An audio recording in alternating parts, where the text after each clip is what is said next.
तुम ही मेरे मंदिर, तुम ही मेरी पूजा, तुम ही देवता। पतिल देवता मान दी ना पहली गाना।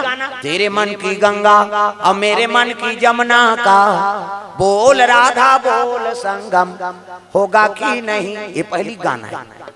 ते रामायण में गाते कौन नहीं बोले तो गंगा जमुना का मिला।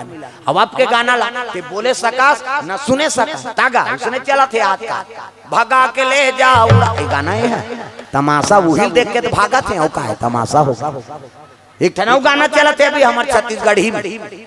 फूलमती तोल कैसे लागा थे और ठंडा में जाल लागत तो कहा साल पहिरे है स्वेटर ओढ़े तात्का वाला जनरल नॉलेज नहीं है ताऊ पूछते हो फूलमती तोल कैसे जाल लागत बिचारी।